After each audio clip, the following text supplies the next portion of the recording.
축복합니다. 오늘 말씀은요, 역대하 11장입니다. 주님 말씀하시면 역대하 11장 2절, 3절, 4절, 세 구절 중심으로 봅니다. 2절, 3절, 4절 앞을 보고 다 같이 읽습니다. 시작. 여호와의 말씀이 하나님의 사람 스마야에 임하여 이르시되 솔로몬의 아들 유다 왕 르호보암과 유다와 베냐민에 속한 모든 이스라엘 무리에게 말하여 이르기를 여호와께서 이같이 말씀하시기를 너희는 올라가지 말라 너희 형제와 싸우지 말고 각기 집으로 돌아가라 이 일이 내게로 말미암아 난 것이라 하셨다 하라 하신지라. 그들이 여호와의 말씀을 듣고 돌아가고 여로보암을 치러 가던 길에서 되돌아왔더라. 하나님의 유턴이 시작됐습니다. 여기는 많은 상황과 감정이 있죠. 우리는 말씀을 들어야 됩니다. 오늘 여로보암이 반란을 일으키고 12지파의 10지파가 위로 올라가 버렸어요. 그 사건인데요, 유대인의 가정의 이야기인데요. 유대인 가정의 이야기. 신랑이 반란을 시도하면 어떻게 되느냐? 신랑이 반란을 시도하면 신부가 진압한다. 신랑이 반란을 시도하면 역사의 기록도 남지 않는다. 반응이 없으세요. 그럼 반대로 신부가 신랑을 반란을 시도하면 신랑은 무조건 서명한다. 이게 전통 유대인의 그 이야기 속에 있어요. 비슷하죠. 자, 여로보암이 반란을 일으켰어요. 북쪽 10지파가 떨어져 나갔습니다. 참고로 여로보암은 백성들이 다툴 것이다, 그런 이름을 가지고, 이름부터가 참 재밌죠. 결국 자기의 여론이 다 몰리고 재능 능력 뛰어나서 10지파를 끌고 올라갈 만큼 대단한 사람이에요. 근데 이름이 다툴 것이다. 그래요. 그 여로보암의 길을 가면 어떻게 될까요? 끊임없이 우리도 다툴 것이다. 그렇게 되는 거예요. 르호보암은 백성을 번성케 한다. 그러니까 사람의 상태를 보면 르호보암이 조금 나사풀린 사람 같고 여로보암이 똑똑하고 현실적이고 그렇죠. 또 애국까지 망명 가서 유학까지 하고 또 정치적 외교에 뛰어나고 뭐 이런 배경으로 왔으니 얼마나 뛰어난 정치적 인물이에요. 그런데 그 갈 길은 끊임없이 싸운다. 그리고 보잘포 먹고 나사 빠지고 우물안 개구리같이 자란 르호보암. 근데 그 이름의 뜻대로 번성한다. 이게 하나님 뜻이에요. 왜 그런가 그걸 보자는 거죠. 르호보암의 위기 상황입니다. 모든 것이 혼돈입니다. 갑자기 왕이 되자마자 10지파가 확 떨어져 나가 분열이 일어나 버렸어요. 그런 위기 상황에서도 어떤 결정들이 우리 안에 있다. 근데 그 결정이 하나님의 결정이라면 가능성이 있고 성공한다, 그 얘기예요. 그래서 우리가 사람의 결정, 사람의 상황에서는 자꾸 좁혀지고 떨어져 가고 망해져 가고 말라져 가고 끝난 것 같은데 그때 어떤 결정이 필요해요? 믿음의 결정, 하나님 결정이 필요한 거예요. 우리도 우리의 예상과 반대로 최악의 상황으로 떨어질 때가 있습니다. 열심히 했는데, 최선을 다했는데 때로는 우리가 아직 정신을 못 차리고 밀어냈어요. 그게 옳은 줄 알았어요. 나중에 보니까 참 무지한 생각을 했구나, 이럴 때가 있잖아요. 근데 그 당시는 몰라요. 모르니까 위기를 당한 거예요. 자, 이럴 때 어떻게 하겠어요? 그때라도 정신 차리고 하나씩 바른 결정. 그때라도 하나님 결정. 그러니까 여러분 소 잃고 외양간 고친다, 어리석다는 얘기잖아요. 그죠? 근데 소 잃고 울어야 돼요? 외양간이라도 고쳐야 돼요. 다음이 있는 사람. 다음이 없는 사람 자살하고 말겠죠. 뭐 소 다 잃었다고. 아니에요. 다시 시작해야 돼요. 다시. 아멘? 그래서 그때부터라도, 지금이라도 정신 차리고 하나씩 생각과 마음과 언어의 방향부터 결정하기 시작하면 되는 거예요. 그러면 벗어날 수 있다라는 거예요. 르호보암이 처음부터 결정을 잘 내린 것은 아니었습니다. 처음에 이 상황에서 감정이 확 올라왔어요. 그래가지고 왕은 왕이니까 모여라. 그래가지고 이 감정과 분노와 본때를 보여주마 하는 의도와 인간적 생각이 막 올라오니까 군대를 모아서 쫓아가 치려고 했다고요. 여기서 우리가 알 수 있는 게 뭐예요? 여로보암이 반란을 했다는 그 소리를 듣고 똑같이 군대로 모집해서 치러 가려는 그 모습 한번 보세요. 1절 한번. 자, 1절 시작. 르호보암이 예루살렘에 이르러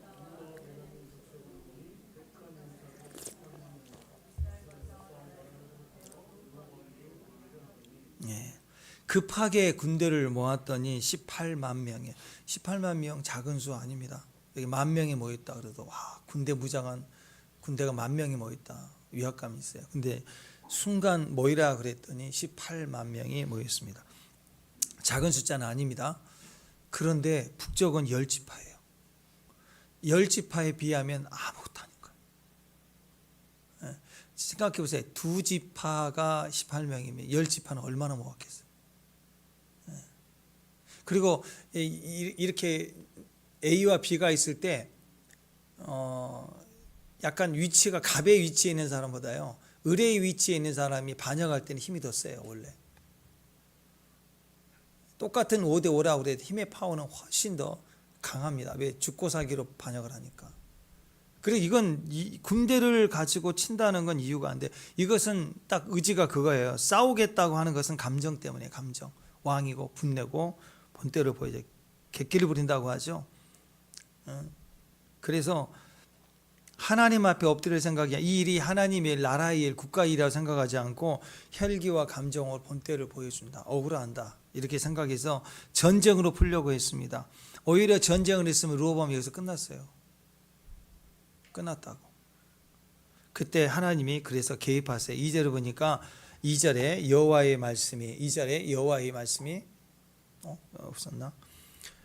하나님 사람 스마야에게 임하여 이르시되 이렇게 나와요. 스마야. 하나님의 사람을 보냅니다. 자, 르호보암이 잘못 생각하고 있는 것은요.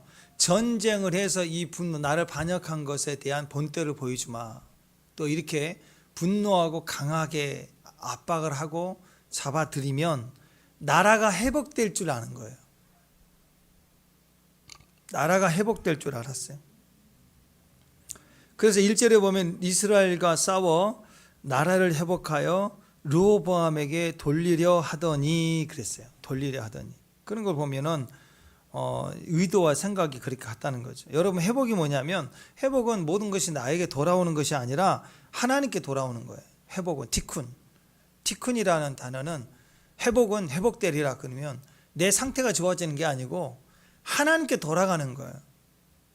내가 좋아져서 하나님께 돌아갈 수도 있지만 때로 내가 병들어서 그것 때문에 하나님께 돌아갈 수 있다면 그게 회복인 거예요.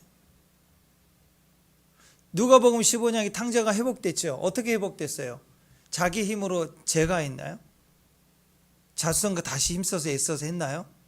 아니죠. 돌아가서 회복된 거예요. 망해서 돌아갔더니 회복된 거예요. 그 회복은 하나님께 돌아가는 거예요. 링컨 시대에 남쪽 군대, 북쪽 군대가 싸울 때 남쪽 군대도 다 그 당시 청교도 신앙을 가진 사람들이 모일 때마다 기도하고 찬양하고 군대 행진할 때 제일 많이 불렀어요. 마귀들과 싸울지라 제약 벗은 형제여 막 따단따라단딴따 군대 군가라고 전투할 때. 근데 그게 누가 불러요? 남군이 불러 올라가. 그럼 마귀는 누구예요? 저 북군 놈들이란 말.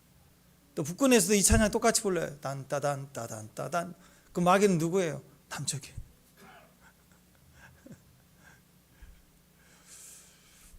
자, 지역교회 화합을 위해서 A교회와 B교회가 축구 시합을 했어요.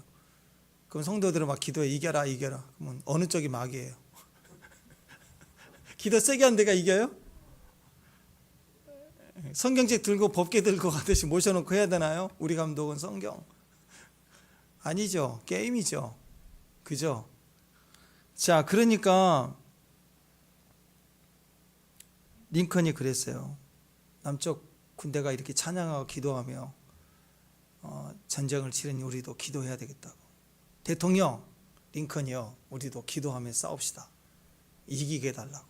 그랬더니 링컨이 버럭 화냈다고 하잖아요. 전쟁에서 우리가 이기게 해달라고 기도하지 말고 하나님 뜻이 이루어지게 해달라고 기도하자. 그게 성도의 바른 방향이에요. 그러니까 병 문제, 재정 문제, 어떤 문제 해결해 달라고 기도하는 것보다 이제 좀 유치원 입세반 졸업했잖아요. 그죠? 좀 성숙된 기도를 해야 되죠. 그건 하나님 뜻을 위해서 기도하는 거예요. 이 문제를 내가 부딪혀 감당을 해 나갈 때 믿음으로 반응하게 해달라고 하면서 결국 하나님 뜻이 이루어지기를 원합니다 하고 기도해야 그게 끝나는 기도죠. 분열된 북이스라엘은 우리 편에 서게 해달라고 막 그렇게 기도한 게 아니라 하나님 편에 이 전쟁을 통해서 남쪽도 북쪽도 다 하나님 뜻이 이루어지게 해달라고 그렇게 기도했다라는 것입니다. 우리가 인본주의 신앙을 가질 때 내 뜻이 곧 하나님 뜻이라고 생각을 합니다. 난 틀리지 않다라고 얘기해. 이게 맞다. 이유 1, 2, 3, 4 그게 가성비가 있는 거예요. 다 정의 실현인 거예요. 남에게 기도 제목 얘기하기 좋은 내용들입니다. 그것이 어쩌면 우리가 틀릴 수 있는 것들일 수 있어요. 거기에 하나님 한 방울도 들어가 있지 않는다면, 우리의 옳은 것만 남아있고 하나님의 마음은 하나도 담겨져 있지 않다면 그 기도 제목은 지금 잘못되고 있는 거예요.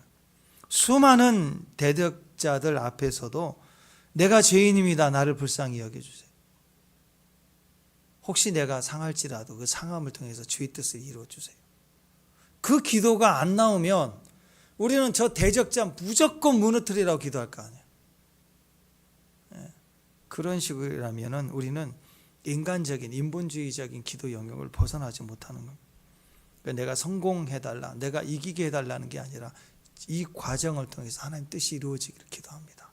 그리고 붙들고 갈 수 있어야 돼요. 그러니까 반대로 얘기해서 지금 내가 어려운 일이 부딪혀 오면 그 어려운 일들을 어떻게 해석해야 돼요? 누구 때문이다, 뭐 마귀가 그랬다 그러지 말고 이것을 통해서 하나님 나에게 어떠한 하나님 뜻을 이루시려고 하는가를 생각해야 돼요. 축복합니다. 이 문제의 원인이 아니라 이 문제로 결국 나에게 이루시길 원하시는 하나님 뜻은 무엇인가를 생각해 보라고.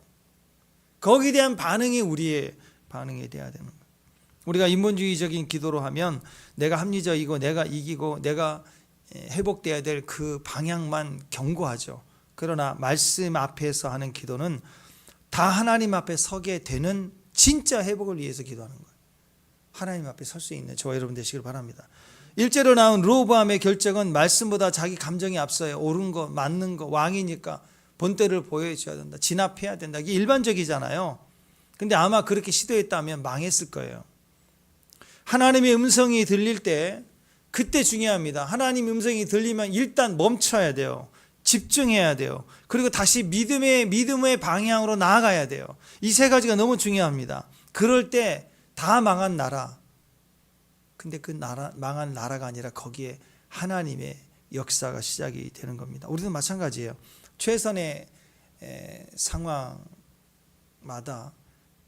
우리가 최선을 다해서 결정해 가지만 우리는 무지해요. 또 노력했지만 무너질 때가 있어요. 그때 우리 믿음을 가져야 돼요. 제일 먼저 어떻게 해야 되나, 주님 말씀하시면 주님 반드시 위기 상황에는 우리에게 말씀하세요. 주님이요, 위기 가운데 반드시 말씀해요. 우리가 어리석을 때 반드시 사람이나 꿈이나 상황을 통해서 반드시 알게 해주신다고. 하나님이 먼저세요. 그러니까 우리가 할 일은 그 말씀을 들었을 때 어떻게 해야 되는가. 첫 번째, 멈추라는 거예요. 그 다음 두 번째, 내가 나아가리라 그러죠. 주님 말씀하시면 내가 나아가리라. 주님 말씀하시면 내가 멈춰서리라.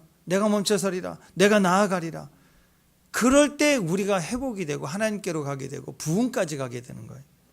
그러니까 하나님 음성이 들릴 때 우리가 순종해야 될 세 가지가 오늘 본문에 나와 있습니다. 회복을 위한 세 가지. 첫 번째는 주님 말씀하시면 제일 먼저 할 일이 뭐냐? 멈추라는 거예요. 멈추라. 칼 내려놔라. 심판하겠다고 칼 들었는데 칼 내려놔. 일단 내려놔야 돼. 축복합니다.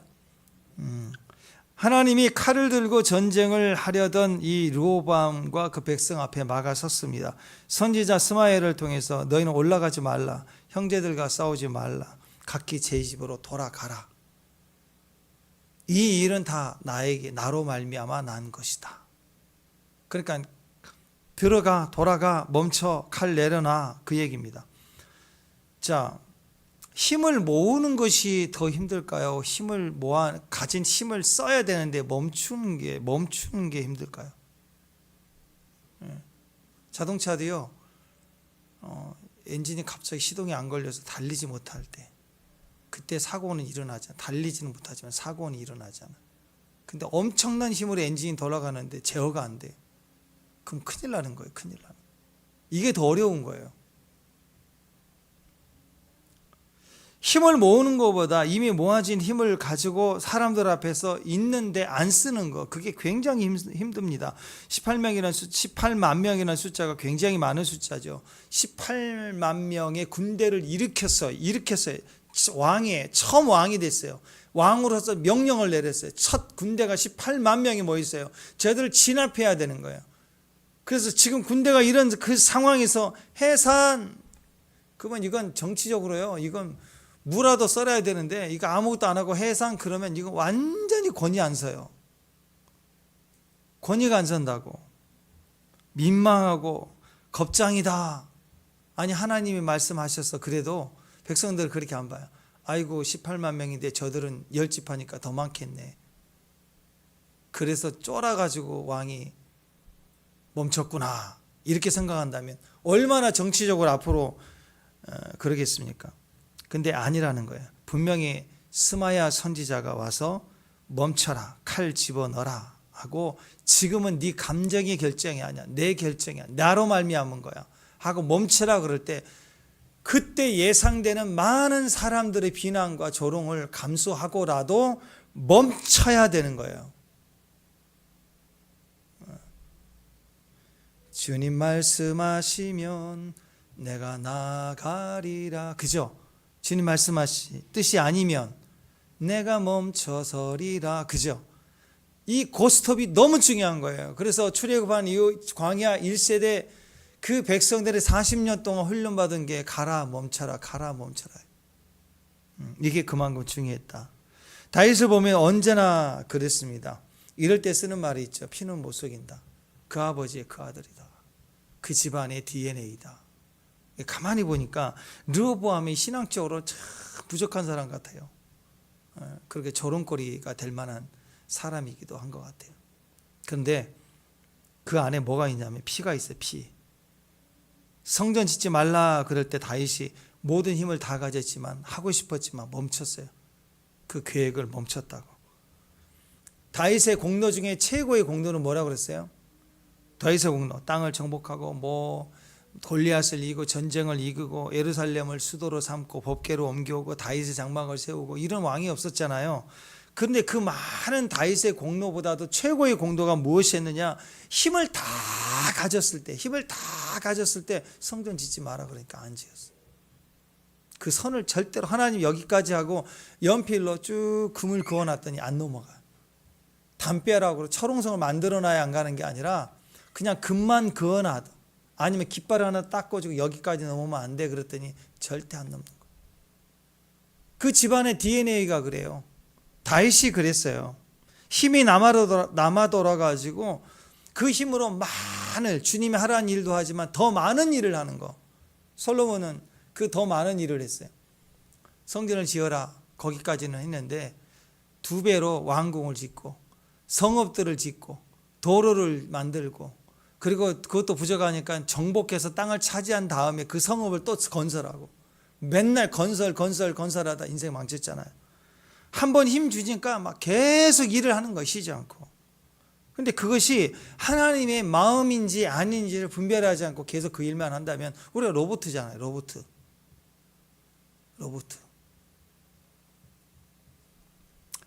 자, 우리가 갑자기 돈이 생기거나 권력이 생기거나 인기가 생기면 막 갑자기 기고만장해서 컨트롤이 잘 안 된다. 굉장히 위험합니다. 사람에게는 더 강해질지 모르지만 언젠가 그 속에 솔로몬처럼 하나님은 빠져버리셨어요. 근데 자기만 막 뛰는 거예요. 삼손이 그랬죠. 블레셋이다 그랬더니 그 여자가 머리 다 깎는 거 다 몰랐던 거 아침이지. 블레셋이다 그랬더니 여호와께서 자기에게서 떠난 줄도 모르고 이전처럼 치면 다 되는 줄 알고 어리석게 삼손이 갔다고.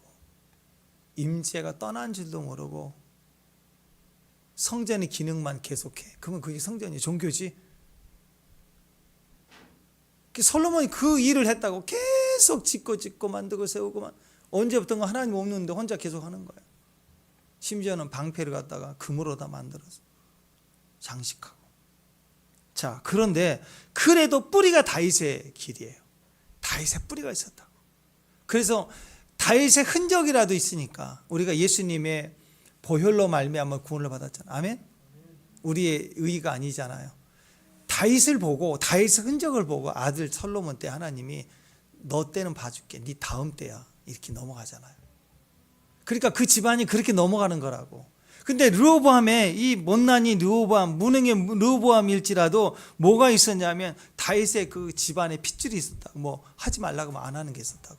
오늘 이 전쟁 상황에서 칼 들었는데 멈춰 그러니까 비난 또 자기 안에 권위가 세워질 거 뻔히 알면서도 멈추죠. 이게 놀라운, 이게 다윗의 최고의 공로이거든요. 다윗이 행했던, 하지 말라 그랬더니 멈출 수 있는 힘, 그건 다윗만이 가능했는데 그 집안에 그 일이 이루어졌어요. 이것 때문에 타는 거예요. 이것 때문에 르호보암의 생명이 살아나는 거예요. 나라가 다시 부흥으로 돌이켜 가는 거예요. 유다의 길이, 유다라는 나라가 다시 견고해지는 시작이 되는 거예요. 이것 때문에 멈출 수 있었던 거. 우리는 생각할 때 흔히들 내가 뭔가를 더 해낼 때 더 어떤 부흥이 일어나고 다음 단계 갈 줄 알아요. 아니에요. 다 망한 그 자리에서도 더 멈출 때요. 더 할 때가 아니라 더 멈출 때. 그때 하나님이 더 일을 하시거든요. 축복합니다. 그래서 어떤 집안을 보면 참 놀라워요. 하지마 그럴 때 멈췄어요. 다윗에게 나단 선지자가 와서 바로 그가 당신입니다. 멈추죠. 회개하죠. 축복합니다. 오늘 우리에게 이 무기 있어야 돼. 어느 때든지 하나님 멈추라 그러면 yes, stop 할 수 있는 거. 선지자의 말을 듣는 분위기 있는 집안이었다. 다윗만이 아니었어요. 그리고 이 르호보암이 그 분위기 속에 자랐기 때문에 하지마 할 때 멈출 수 있었다라. 어떤 집안을 보면은 영적 분위기 속에 있는 가정이 있습니다. 그 집안에 가보면 그 기도 분위기, 어떤 집안에 가면 그 집은 기도 분위기가 형성되어 있는 가정이 있어요. 느껴진다고. 어떤 집안에 가면은 찬양의 분위기가 느껴져. 벌써 거실에 TV 큰 게 있는 게 아니라 저기 신디사이즈가 있고 기타도 있고 여러 악기가 벌써 있는 집이 있다고. 그것만 봐도 분위기가, 이 집안은 찬양의 분위기, 예배 분위기가 있다고. 어떤 가정은 선교 분위기예요. 가면은 선교지 사진, 갔다 온 기도 제목 막 이게 책상에 식탁에 쭉 있는 분들 봐요. 그게 뭐예요? 분위기예요. 분위기. 영적 분위기. 그 집안의 DNA가 무엇인가, 이게 우리가 알 수 있는 거예요. 르호보암은 감정적으로 군사까지 모았어요. 첫 번째 왕으로서 명령을 내려 18만 명이나 군사를 모아서 이건 진압해야 될 그런 상황인데도 멈춰라 그랬으니 그 선을 넘지 않았습니다. 왜 그러냐? 영적 분위기 속에 있는 가정에서 자랐으니까. 그래서 여러분, 다 넘어진 것 같은데 진짜 위기 순간에는 절대로 넘어지지 않아. 이 영적 분위기, 여러분 모태신앙이 그래요. 가만히 보면은 모태신앙 아이들이요, 정말 고등부, 중등부, 고등부 할 때 보면 진짜 뺀질뺀질해요. 모태신앙 목사님 아들, 장로님 아들 이런 애들이 진짜 뺀질뺀질해. 근데 전수할 때 할 때 뺀질뺀질해. 하라 그러면 안 하고, 하라 그러면 못 해요. 왜 해야 돼요? 깐죽거리고. 그건 꼭 빠지지는 않는데 꼭 깐죽거려요. 이 못된 신앙. 내가 못된 신앙 그랬는데 맨날 뭐 하자고 못해요. 안 해요. 맨날 이래요. 근데 뭐가 있는 줄 아세요? 절대 안 넘어져요. 견고함이 있다고. 어느 선까지는 막 뺀질뺀질 다 알아. 어렸을 때 교회 생활을 했으니까 절기마다 1년에 어떻게 돌아간 거 다 하니까 다 이렇게 이해하고 다 이렇게 한다고. 근데 어떤 결정적인 유혹과 미혹이 탁 오면 아니지 이건. 그리고 갑자기 뭐 말씀도 암송을 해도 안 하고 그런 애가 뭐 친구 누구 뭐 이단 얘기 나오면 딱 또 나와요. 나서가 그건 아니라고 딱 또 막 싸워요. 그게 모태신앙이에요. 그게 못된 신앙 됐다가 모태 신앙 됐다가 때로는 그러다가도 갑자기 진짜 절대적으로 팍 무너져야 될 때가 되면은 또 모태 신앙이 또 돼요. 막 이런다고 왔다 갔다.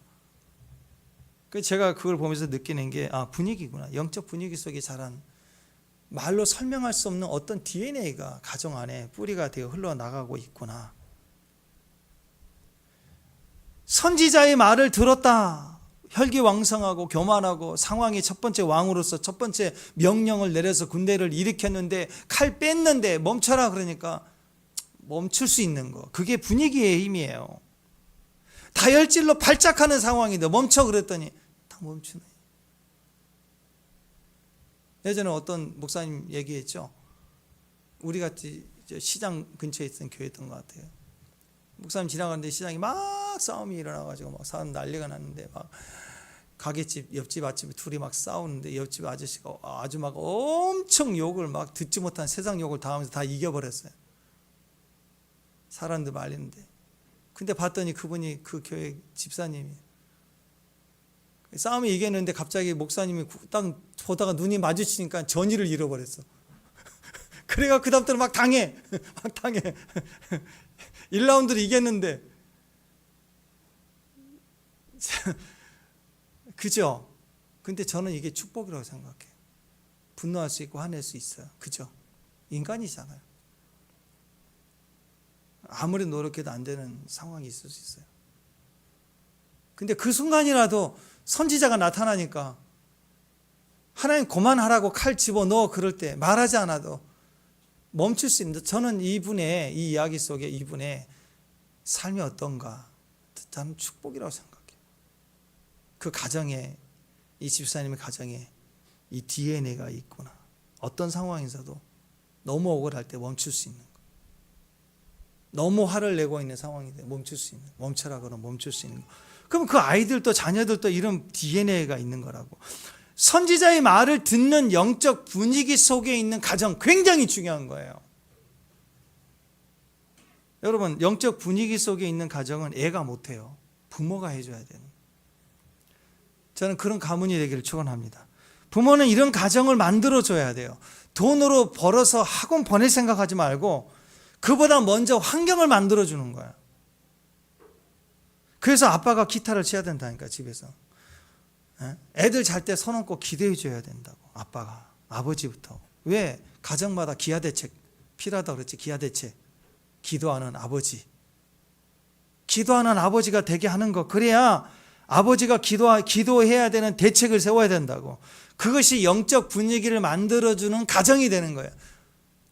아직 아버지가 남편이 불신자라면 아내가 해야죠. 어쨌든 기도 분위기를 만들어야 돼. 분위기를 만들 수 있는 거라고. 아까 얘기했잖아요. 이때는 신랑이 반란을 시도하면 신부가 곧 진압한다 그랬죠. 그러니까 힘없어요. 누가 해야 돼요? 아내가 해야 돼. 아내가 그 분위기를 조성해줘서 남편은 그 자리에 기도하는 자리가 될 수 있도록. 신랑은 반란을 시도하면 성공한 적이 없대. 유대인은. 그러니까 신랑들은 잘 기억해요. 내가 이길 수 있는 방법은 힘을 기르고 반란을 일으키는 게 아니라 뭐 해야 돼요? 영적 분위기를 만들어줘야 거기에 권위가 생겨요. 권위가. 르호보암이 영적 분위기를 타니까 힘으로는 정치적으로는 칼 빼들었는데 18만 명이라 이렇게 세웠는데 멈추라 그러는 순간 멈추면 정치적으로 얼마나 권위가 떨어지겠어요. 근데 아니었어요. 그 말에 순종하고 영적 분위기를 타니까 이후에 나와 있는 유다의 그 약한 유다의 부흥이 시작되는 거예요. 영적 부흥이. 분위기라니까요. 힘이 아니라 분위기예요. 분위기. 그래서 우리 남편들 기하대책 필요합니다. 기도하는 아버지. 영적 분위기를 만들어 갈 수 있을 때 가정의 아버지의 권위가 생기고, 그리고 가정에 영원한 물려줄 수 있는 축복의 유산 DNA가 흘러가기 시작하는 거예요. 이 영적 분위기가 있는 축복의 가정이 되시기를 주님으로 축원합니다. 두 번째가 뭐냐면, 자, 멈췄어요. 멈춘 다음에 뭐 했느냐? 집중했다. 집중. 뭐에 집중하느냐? 남은 자에 집중했다. 즉시 멈춘 다음에 뭐 해야 되느냐? 집중해야 됩니다. 성령의 음성과 마귀의 음성이 있어요. 성령의 음성은 이때 받은 복을 세어 보아라 그래요. 다 망했거든요. 아무것도 없어요. 근데 받은 복을 세어 보아라 그런다고. 아직 남아있는 거. 이순신 장군의 위대한 말이 있죠. 아직 신에게는 13척의 배가 있나이다. 그 말도 안 되는 거잖아요. 위대하지 않아요? 위대하지 않아요? 정말 아무것도 없어요. 저 다 망했어요. 그래도 집 한 채 있고 다 그런 분들 있더라고 보니까. 다 망한 거 아니에요. 없어진 거 아니에요. 무너진 거 아니에요. 아직 있는 거 세워보라는 거예요. 아직.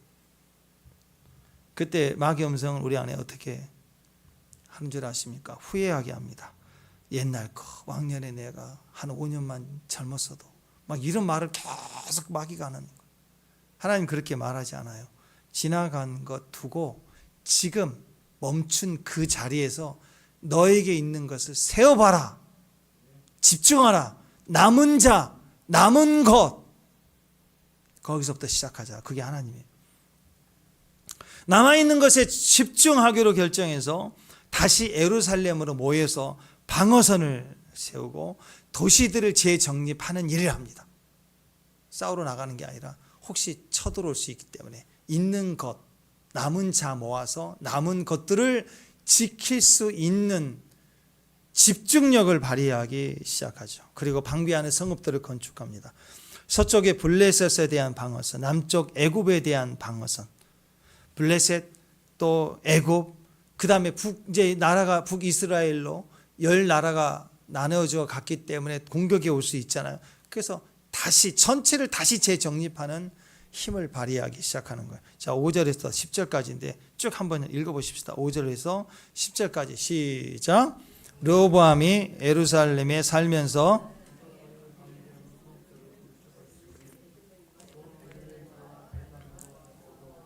벳술과 소고와 아둘람과 가드와 마레사와 십과 아도나임과 라기스와 아세가와 소라와 야알론과 헤브론이니 다 유다와 베냐민 땅에 있어 견고한 성읍들이라. 다시 견고하게 성읍을, 다시 남은 성읍, 남아있는 것, 남은 사람들이 단단해지려고 결속하는 거예요. 이게 지도자 할 일이에요. 이게.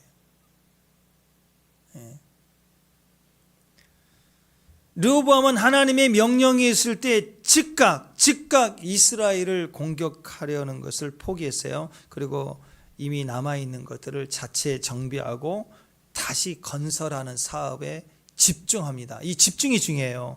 집중해야 됩니다. 잃어버렸을 때 집중해야 됩니다. 건강이 잃어버렸을 때, 시간이 잃어버렸을 때, 관계 어려워졌을 때 집중해야 돼요. 왜? 첫 번째, 왜 그래야 되는가? 과거의 미련을 갖는 것처럼 어리석은 게 없거든요. 근데 있는 것에 집중하면 과거의 미련을 갖는 마음이 사라지게 돼 있어요. 사람은 뇌 구조가 하나에만 집중하면 나머지는 집중 못하게 돼 있어요. 그래서 정말 힘들고 어려울 때 그걸 어떻게 풀어갈까?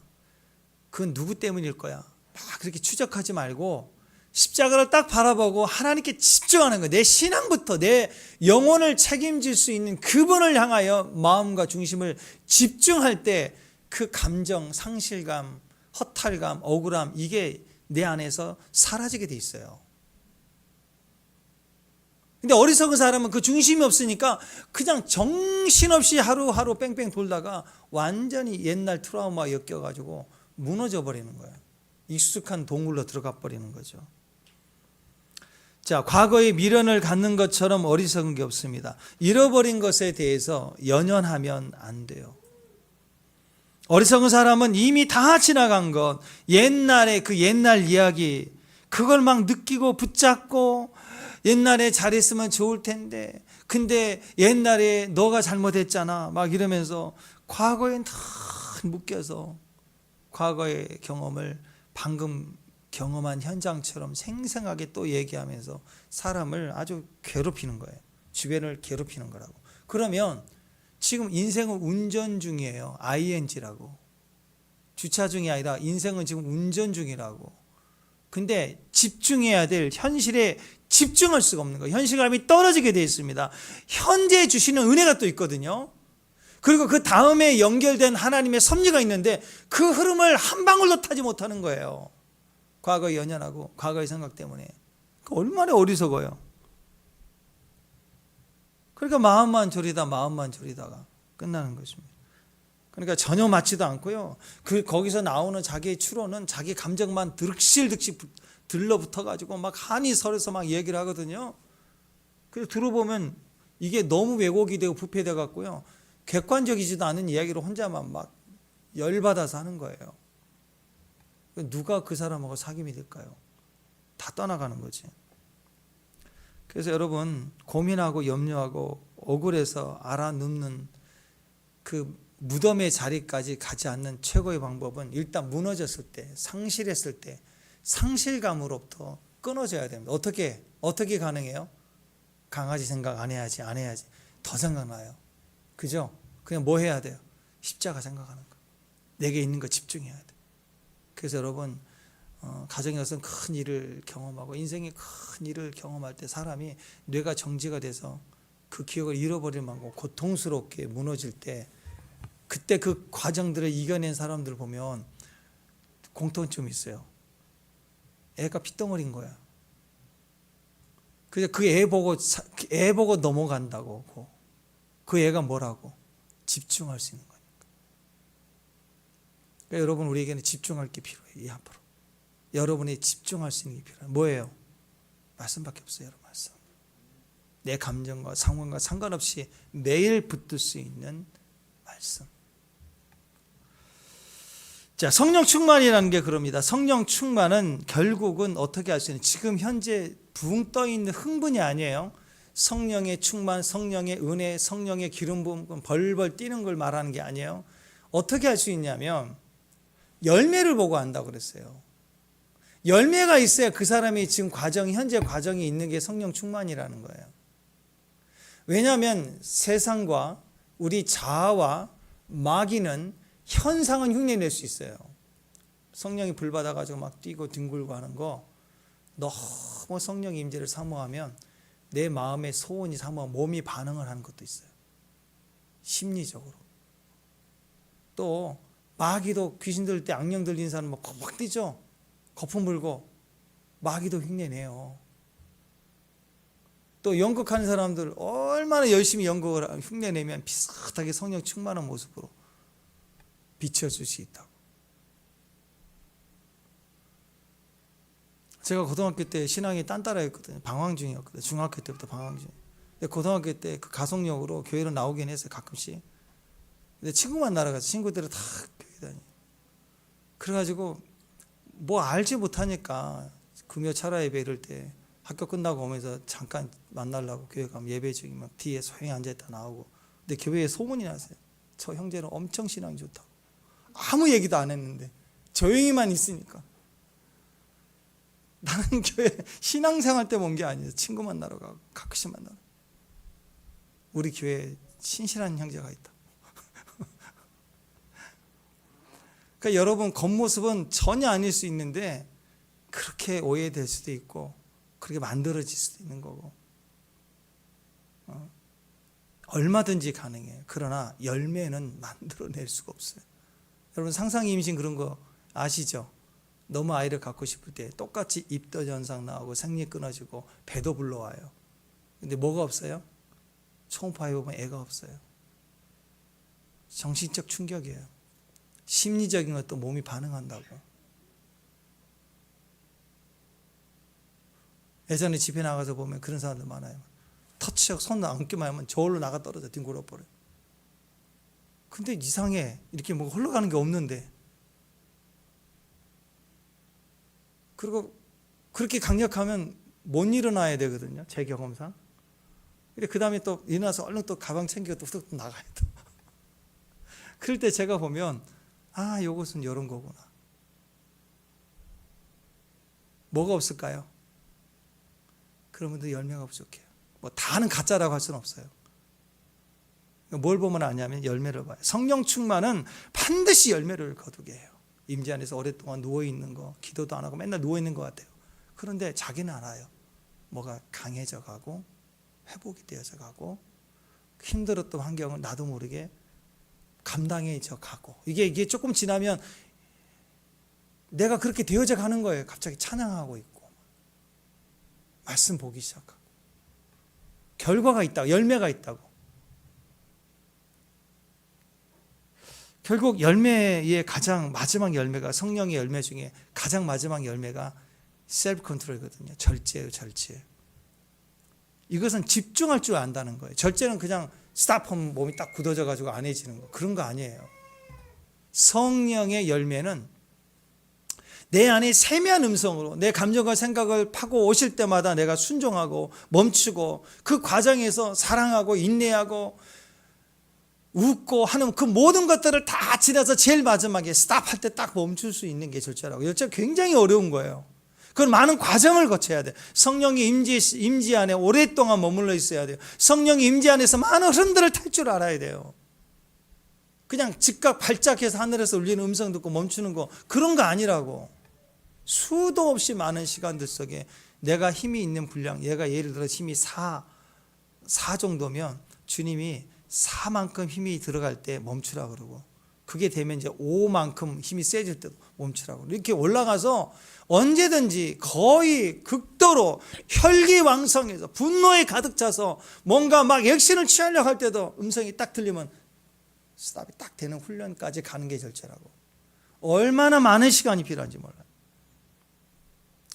하나님의 말씀이 떨어지면 순간 목표가 달라질 수 있는 거예요. 18만 명을 끌어일으켜 세우는 것이 어렵죠. 근데 여기서 돌아가, 이건 진짜 바보 되는 거예요, 왕이. 근데 18만 명을 돌려보내는 것, 그렇게 마음 결정하는 것, 굉장히 오래된 거고. 저 개인적으로는 그래도 이 집안 분위기가 막 엉망이었던 것 같아도 이거 하나만큼은 하나님 앞에서 잘하는 건 뭐 더 잘하고 보여지는 건 더라도 그래도 멈춰라, 아니다 그러면 스톱할 수 있는 듣는 귀가 있었구나.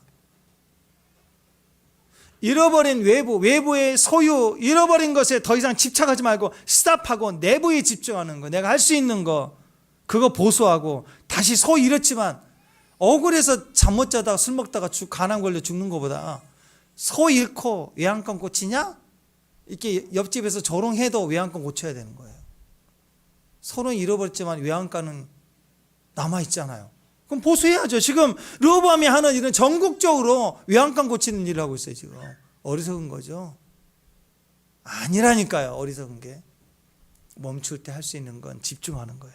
그래야 그 상실감, 나도 나를 감당 못하는 분노, 억울함들을 이길 수 있는 방법은 이미 있는 것에 다시 집중하는 거. 내 아이부터 시작해서 내 가정, 우리 교회, 내 자리를 다시 견고하게 하는 거예요. 축복합니다. 잠언 4장 23절입니다. 시작.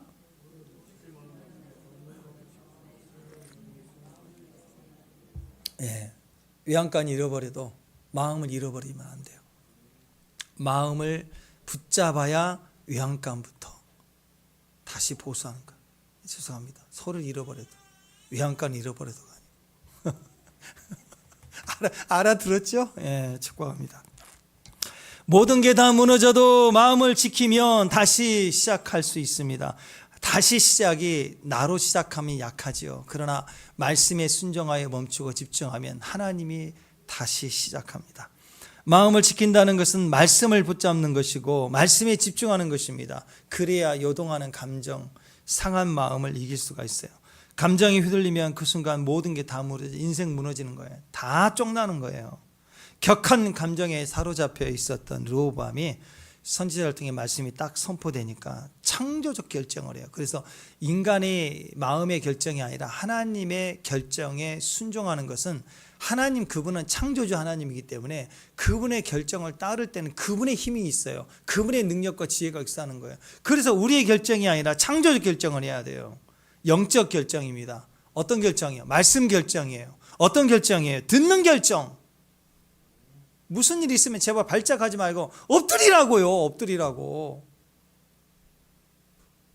다시 땅을 파 들어가야 돼요. 무릎으로. 집안일, 지방에서 땅 파야 되고 교회에서 땅 파고 무릎을 파기 시작해야 되는 거예요. 지금 2지파밖에 안 남았어요. 남유다 2지파밖에 남질 않았어요. 남은 건 교회뿐이야. 성전 예루살렘 고고 다 올라가 버렸어요. 땅덩어리도 규모도 상황도 딱 남아있는 건 영적인 것밖에 안 남았어요. 근데 2지파밖에 남지 않았지만 다시 집중하니까, 말씀에 의한 집중하니까 왕권이 회복이 되고, 신기한 것은 왕권을 기준으로 도시가 단단해지니까 예배가 살아나요. 그 예배가 살아나니까 북쪽이 일시적으로 떨어져 나갔던 제사장들과 이런 많은 사람들 다시 돌아오기 시작해요. 다시 정리가 돼요. 흔든다고. 그래서 흔들어서 누르고 넘치도록 하신 일이 생겨요. 그 다음부터 모여들어 흔들 때. 11절 12절 읽습니다. 11절 12절 시작.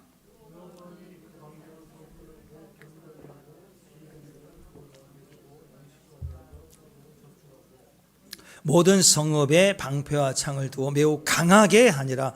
유다와 베냐민이 르호보암에 속하였더라. 이 2지파가 속했는데, 과거의 미련을 가지는 것만큼 우리가 어리석죠. 잃어버린 것에 더 이상 연연하면 안 돼요. 우리가 살면서 본의 아니게 어떤 상황에 말려서 손해보고 잃어버리고 다 떠나보내고 그럴 수 있어요. 괜찮아요. 여러분이 잘못해서 그런 거 아니에요. 그냥 그런 일이 있어요, 인생은. 근데 우리는 그런 일들로 인하여 하나님의 뜻을 이루어 가고 있는 중인 거예요. 아직 도달을 안 했어요. 그러니까 하나님 뜻을 구해야 돼요. 잃어버린 것, 놓친 것에 연연하지 말고, 떨어져 나간 10지파에 대해서 미련 두지 말고 남아있는 2지파에 집중해서 다시 형제가 연합하여 동거하는 거예요. 다시 하나가 되고 남은 자에 집중할 수 있는 지혜, 그게 필요합니다. 하나님이 칼 집어 뺐는데 멈춰라 그럴 때 멈춰야 되고, 두 번째 집중해야, 집중. 축복합니다. 그다음 세 번째, 주님 말씀하시면 그때 믿음으로 다시 나아가야 돼요. 주님이 말씀하시는 대로 나아가야 돼요. 유다가 다시 부흥해지고 강해지는 결정적 이유가 되는 것이 바로 예배 부흥이었어요. 원래 북이스라엘은 정통성이 아니고 그들은 신앙의 이유가 아니었어요. 육신의 이유였어요. 그렇기 때문에 그들은 예배에 대한 것을 가지고 가지를 못해요. 가지고 가라 그래도 싫어해요. 그죠? 예배는 절대 도둑질 당하지 않아요. 그러니까 예배에 대해서는 개방하셔도 돼요. 여러분 집안에 은금이 있으면 개방하면 도둑질 당하지만, 집안에 예배를 둔 것은 절대 도둑질 하지 않아요. 원수는 그 도둑질 해가지 않아요. 그러니까 예배는 경고히 있어요, 그 자리에. 그래서 경고히 예배를 결속하고 하나가 되게 했더니 다시 부흥이 되기 시작했어요. 우리가 북쪽 여로보암을 어떻게 평가하느냐? 발탁된 인재라고 얘기하죠. 수단이 뛰어나요. 능력이 탁월합니다. 계획이 치밀했어요. 정치적 망명을 했을 때 애굽에서 공부도 많이 했어요. 박사학위 몇 개를 받았을 거예요. 그때 망명자의 꿈, 그리고 개혁, 변화, 막 이런 철학적 강의를 막 했겠죠. 정치적 이념 강의를 하고 학생들도 모으고 힘을 키우고 인터넷도 올리고 대대한 세력을 가지고 있다가 솔로몬 죽었다 하니까 확 들어와 가지고 이미 10지파가 그 사람으로 주변으로 딱 뭉쳤어요. 이게 어떻게 가능하죠? 이미 여론에 힘을 발휘하는 네트워킹이 있었다는, 치밀한 승부가 있었어요, 이미. 근데 이런 사람들의 특징은 대단히 똑똑하고 탁월한데 하나님을 의지하지 않아요. 예배에 관심이 없어요. 그러니까 모든 걸 다 뺏어갔어요. 다 올라가 버렸어요. 근데 뭘 못 뺏어가요? 예배를 못 뺏어가는 거예요. 그러니까 당시 솔로몬이라도 위협을 느낄 만큼 뛰어났기 때문에 그를 죽이려고 했다고 바로. 근데 망명해 버렸잖아요. 그러니까 민첩하게 돌아왔으면 그가 어떤 계획을 갖고 왔을까요? 이제 솔로몬 죽었으니 살아야지 그렇게 왔을까요? 아니죠. 즉 왕위가 연결되고 다시 르호보암이 왕이 되려고 하는 그 시점이니까 돌아와서 자기 세력을 구축하고 쿠데타를 일으키고 전복하고 자기 세력을 일으킬 만한 강력한 힘을 가지고 온 거라고. 자, 애굽에 돌아와서 잘못된 결정을 하기 시작하고 그 결정은 북이스라엘이 형성이 된 이후로 끊임없이 망하는 길이래요. 성경에는 그 이름을 여로보암의 길이다 이렇게 표현을 합니다. 이미 정치 이념 세 가지를 박아놓고 시작해. 첫 번째, 우상 숭배. 우리는 외면한다. 하나님이 아니다. 이미지다. 상징이다. 예루살렘 성전을 대신해 갖고 북쪽 베델과 단 두 곳에, 두 장소에 법궤가 없으니까 법궤 대신 송아지를 만들어, 금송아지를 만들고 임재다 하고 성지를 만들어요. 우상이 그거예요. 우상이. 또 절기 변경하죠. 백성들로부터 인기를 얻기 위해서 7월 15일이 초막절이에요. 7월 15일이 초막절인데 농번기로 바쁘니까 한 달 바꿔줘요. 한 달 늦춰져요. 다시 그때가 초막절이다. 바꿔줘요. 그러니까 농사 지을 사람들은 얼마나 편해요. 야, 새 나라가 시작되니 살만하네. 날짜도 바꿔주고. 그 다음에 세 번째, 성직매매. 이렇게 북이스라엘이 올라가고 나서 이렇게 엉터리 같은 영적인 걸 손대기 시작하니까 진짜 영적인 사람들은 견딜 수가 없는 거. 이건 아니잖아. 그러니까 다 돌아와요. 레위 사람들이 다 돌아와 버려, 남쪽으로 다시. 그리고 남쪽은 부흥의 길로 들어가는데 북쪽은 제사장이 없어. 레위 사람이 안 와. 송아지 앞에서 날짜 변경해서 하는데 그래도 어렸을 때부터 자기 레위 지파의 힘을 가진, 자부심을 가진, 믿음을 가진 그 백성이 그게 되겠냐고. 안 되죠. 에이, 나는 아니야. 다 내려가 버려서 다시 예루살렘 중심으로. 제사장이 없으니까 지금부터 돈 얼마 내면 제사장 시켜줄게. 줄 서. 그랬더니 줄 서요. 막 성직을 매매해서 아무나 다 제사장하게 만들어요. 그렇게 된 제사장들이 우상 숭배할 때 얼마나 부를 축적했을까요? 그죠? 이 세 가지를 다 했는데 이상합니다. 여로보암이 시작한 이 북이스라엘 10지파에 시작된 이 나라는 망할 때까지 이 세 가지를 주구장창 재밌게 해가요. 세 가지를, 이 네 가지. 이게 여로보암의 길이에요. 여로보암. 거기에 비해서 남유다의 왕가들 세 왕 빼놓고는 다 비실비실하고 볼품없는 왕이었지만 그들의 탁월함이 부족했지만 그들도 여전히 우상을 섬기고 막 그랬어요. 그러나 적어도 다윗의 길, 듣는 귀, 멈출 수 있는 힘이 있었더라고요. 그 길이 완전히 달랐다. 여로보암의 길은 인본주의 신앙입니다. 인간적으로 가성비 있고 옳은 걸 선택해 가는 거예요. 그럼 왜 이런 일들을 자꾸 우리가 행할까? 종교적으로 하나님 나라에 속하고 하나님을 믿는다고 하면서 왜 시간, 장소 이런 걸 자꾸 변경하려고 그래. 자격, 시간, 장소, 자격을 왜 바꾸면서 자꾸 신앙생활 하려고 할까? 우리가 왜 그럴까? 왜 그러냐면 우리 안에 담대함이 없어서 그래요. 정직하지 못해서 그래요. 얘는 얘, 아니면 아니요 해야 되는데. 그리고 분명히 정치적 이념이 달라서 함께 할 수 없다. 그러나 우리에게는 신앙은 같은 신앙이니 예배 드릴 수 있는 기회를 달라 해서 그건 합의할 수도 있는 거 아니에요. 그러면 싸우지도 않을 거고. 그 길이 싫은 거예요. 그러니까 딴짓을 하는 거예요. 우상을 숭배하게 만들고 절기를 변경하고 성직을 매매하는 일들. 여러분 가만히 보면은 지금 현재 기득권을 가지고 돈도 많이 가지고 있고 정치적 힘을 가지고 많이 있는 사람들이 제일 두려워요. 그거 아세요, 여러분? 진짜 돈 많은 사람들이, 진짜 인기 많은 사람들이 오히려 두려움이 더 많습니다. 사람 못 만나요. 그래서 공황장애, 우리 트라우마 생겨서 공황장애 생기는 일반적인 사람들보다 그렇게 큰 부자나 큰 연예인이나 이런 사람 어느 날 공황장애를 걸리면 스크린에서 사라지는 거예요. 정말 오랫동안 치료해야 돼요. 이 갭이 너무 크기 때문에 그래요. 내가 의지하고 내가 지금 나를 알아주는 이 모든 것이 가짜, 이게 진짜 힘이 아니라는 것을 알 때 오는 공포는 너무너무 두려운 거예요. 너무너무. 내가 의지해, 남이 나를 막 칭송하고 있는 그게 가짜라는 걸 내가 알 때. 못 모르고 띄워주니까 좋았는데 너무 떠버렸는데 나는 그런 사람이 아닌 거예요. 그래서 미국의 어떤 배우는 영화 한 편 찍을 때마다 정신과 치료를 해요. 왜냐하면 너무 몰두해서 연기를 했는데 그게 대중이 그 사람이 난 줄 알고 계속. 그럴 수 있잖아요. 한 20년 전에 꽃미남 뭐 이렇게 배우로 했는데 지금은 40대 50대인데 꽃미남으로만 계속 봐주면 제가 얼마나 힘들겠어요. 다른 연기가 안 돼. 그것처럼. 그리고 자기도 너무 몰두해 버리니까 그 사람처럼 말하고 행동하게 되는 거예요. 영화가 끝날 때마다 사람이 다중인격화가 되니까 내 모습이 원래 어떤 모습이었는지를 알아주는 사람이 가족밖에 없잖아요.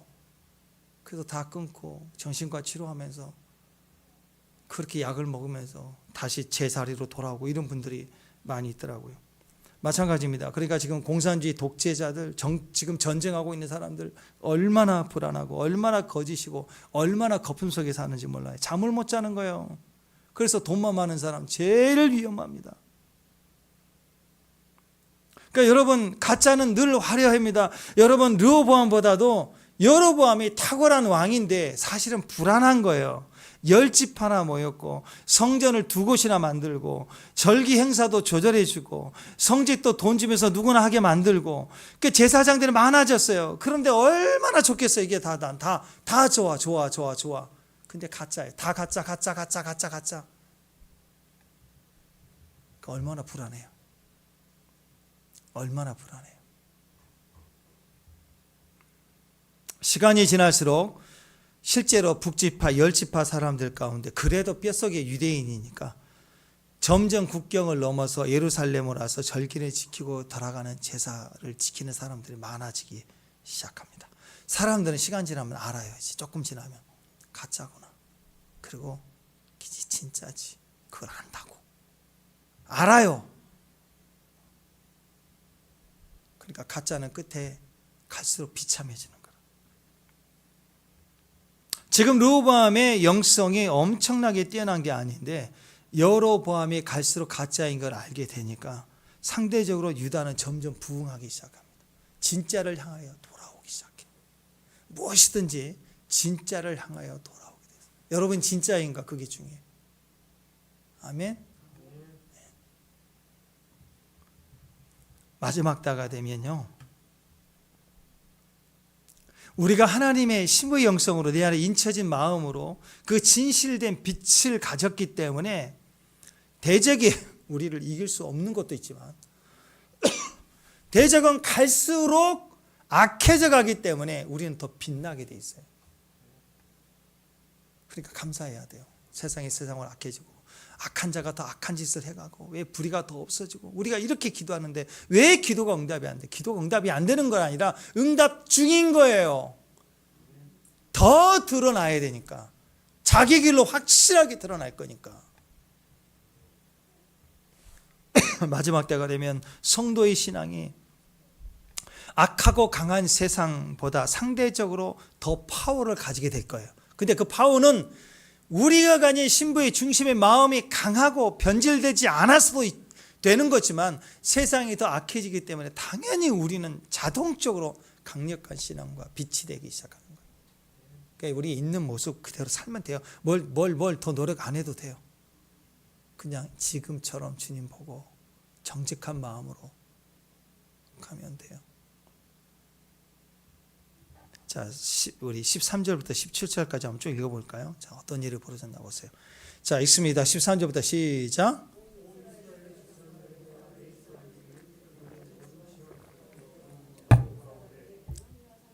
레위 사람들이 자기들의 마을들과 산업을 떠나 유다와 예루살렘에 이르렀으니 그의 아들들의 그를 해임하여 여호와께 제사장 직분을 행하지 못하게 하고 여로보암 여러 산당과 순념서 우상과 자기가 만든 송아지 우상을 위하여 친히 제사장들을 세우며 이스라엘 모든 지파 중에 마음을 굳게 하여 이스라엘 하는 여호와를 찾는 자들이 레위 사람들을 따라 예루살렘에 이르러 그들의 조상들의 하나님 여호와께 제사하고자 한지라. 그러므로 3년 동안 유다 나라를 도와 솔로몬의 아들 르호보암을 강하게 하셨으니 이는 무리가 3년 동안을 다윗과 솔로몬의 길로 행하였습니다. 3년 만에 제사장들이 돌아오고 그를 따르는 무리들이 돌아오고. 여러분, 이들이 아브라함이 창세기 12장에 본토 친척 아비집을 떠난 것처럼 어려운 일이에요. 왜냐하면 땅을 분배받았잖아요. 그 땅을 뺏기면 안 되는 거예요.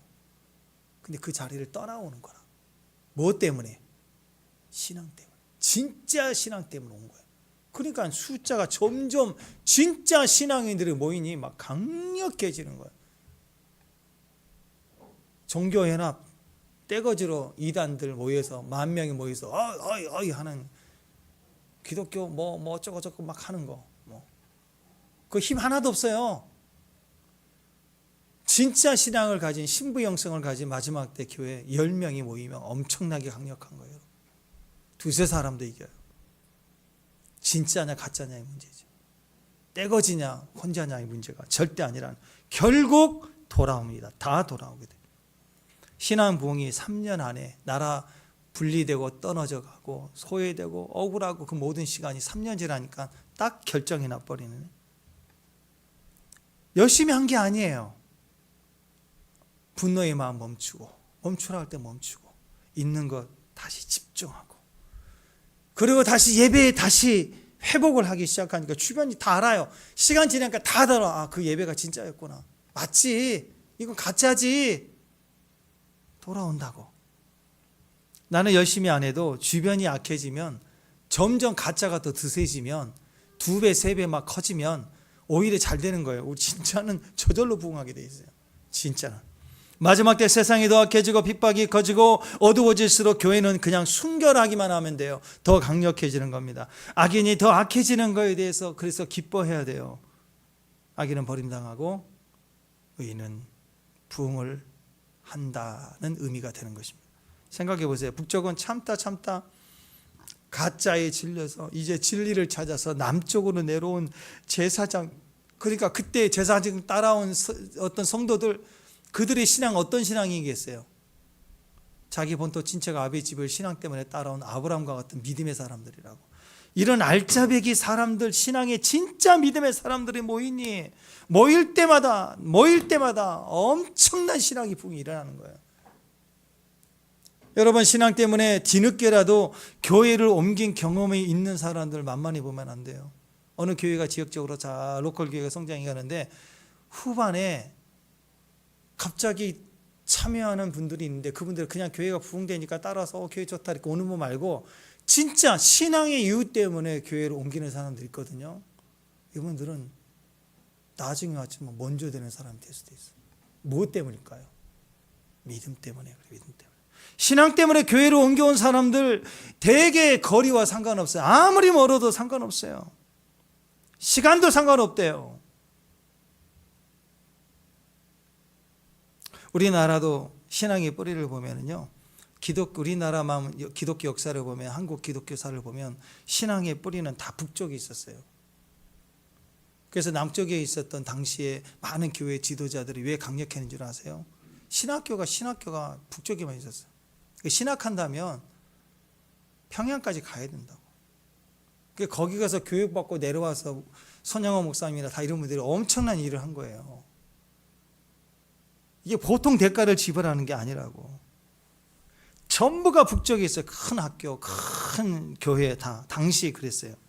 신학하려면, 신앙에 불을 받으려면 다 북쪽으로 올라갔다고. 남쪽이 왜 은혜를 받고 또 남쪽이 왜 이렇게 부흥하고 잘 살게 됐습니까? 전쟁 나기 시작하니까 그 이념이 다를 수도 있죠. 정치적 이념이 좌든 우든 다를 수 있지만 그 좌파의 이념이 뿌리가 뭐예요? 하나님을 부인하는 거라고, 말살시키는 거라고. 그러니까 정치 이념이 달라서가 아니라 신앙 때문에, 그래서 탈북민들이 계속 내려와서, 그래서 우리나라 경제 발전 60년, 70년, 80년 여기 오면서 우리나라를 정말 재건했던 그런 인물들, 경제인들 다 북쪽에서 넘은 사람들이에요. 그냥 남쪽 사람들은 좀 이렇게 선택을 잘했던 거 같죠. 좀 틈이 좀 나면은 조선인데 친일하고, 친일하다가 좀 바뀔 듯하고 나라가 바뀌니까 또 친미하고, 그 자손들도 이렇게 섞여서 잘 사는 사람들이 있어요.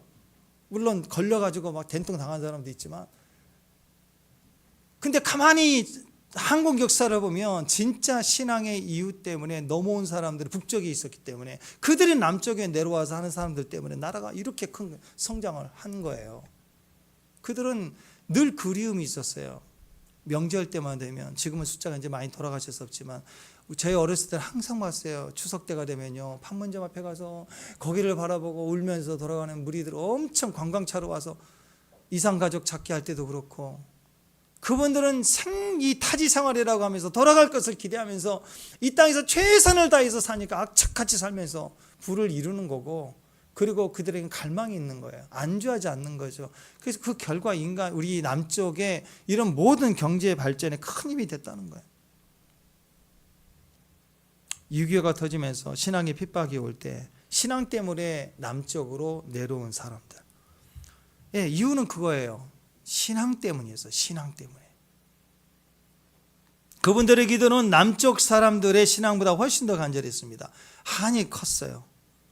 그래서 감히 대한민국의 경제를 다 이뤄낸 분 대부분은 뿌리는 어디냐? 북쪽이다. 북쪽 사람들이다. 그렇게 얘기해도 과언이 아니에요. 남쪽 사람들은 그냥 잘 살고 요리 갈아타고 저리 갈아타고 그걸 잘했어요. 유학도 잘 가고 기획적이고 기회적이고 이런 걸 잘한 사람들 많았어요. 미국도 보면은요, 영국에서 신앙 때문에 청교도들이 아메리카로 이주해 왔잖아요. 그게 미국이에요. 그래서 미국이 강한 거예요. 그들은 간절함이 있었다고. 진짜 신앙의 회복을 위해서 영국을 벗어났기 때문에.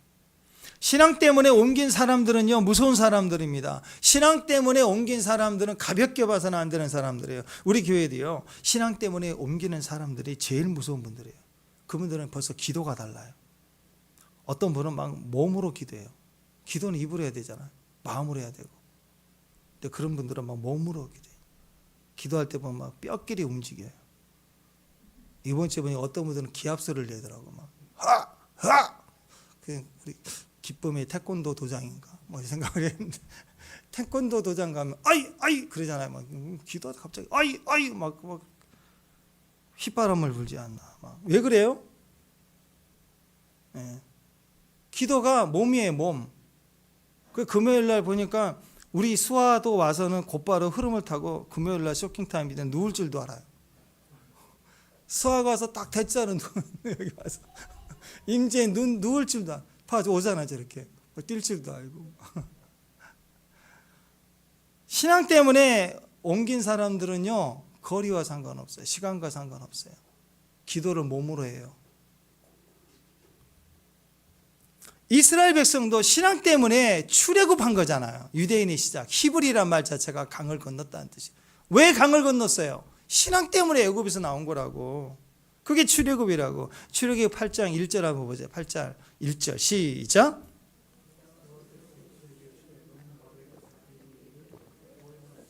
내 백성을 보내라. 그들이 나를 섬길 것이다. 여기서 섬긴다. 아바드. 봉사하다 그런 뜻인데 예배하다는 뜻이에요. 그들이 나를 예배하기 위해서. 그러니까 바로 너 바로야. 곧바로 성을 붙여줄게. 곧 바로 내 백성을 보내라. 그들이 나를 예배할 것이다. 하나님은 분명하셨어요. 목적이. 부르심이 있어요. 신앙 때문에 출애굽한 사람들, 신앙 때문에 가나안에 들어가, 신앙 때문에 예루살렘에 남은 사람들이에요. 신앙 때문에 북쪽의 지파로 따라 들어갔지만 다시 돌아오는 사람들이다. 신앙 때문에 교회에 온 사람들. 그러니까 나중에 출 바벨론도 보세요. 신앙 무너지니까 북이스라엘 남유다 다 멸망해서 강제로 바벨론으로 끌려 나갔죠. 다 신앙 때문에 끌려간 거예요. 그랬더니 70년 차니까, 오늘 같은 얘기하면 3년 정도 지나니까 어떤 일이 벌어지느냐, 포로 2세들 가운데 신앙 때문에 다시 예루살렘으로 돌아오더라. 5%부터 시작했지만 신앙 때문에 돌아온 5%가 전체 95%보다 강력했어요. 이스라엘이 재건되기 시작하는 거예요.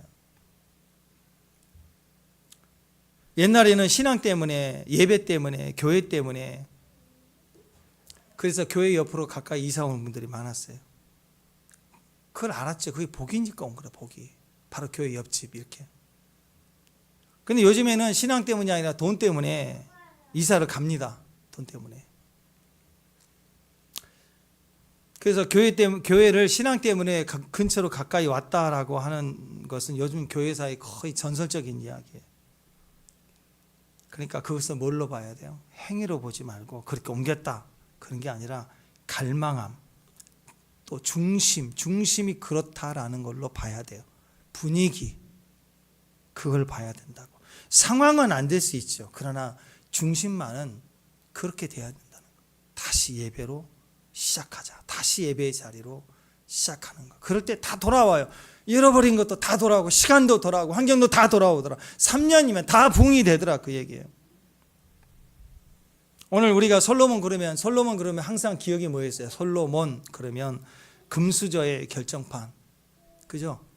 솔로몬 그러면 사익감은 솔로몬으로, 그런 마음이 있잖아요. 맘스터치. 그래서 우리는 솔로몬을 되게 띄워주고 르호보암은 이렇게 함부로 무시했었습니다. 근데 아니라는 거예요. 솔로몬은 갈수록 무너졌어요. 갈수록 무너졌지만 르호보암은 어리석은 결정으로 나라가 분열될 위치가 되고 또 분열을 당했지만 갑자기 하나님 음성에 순종하니까 달라졌어요. 달라졌다고. 그게 중요해요. 칼을 뽑았는데 다시 집어넣었어요. 멈추라고 그러니까 다시 멈췄어요.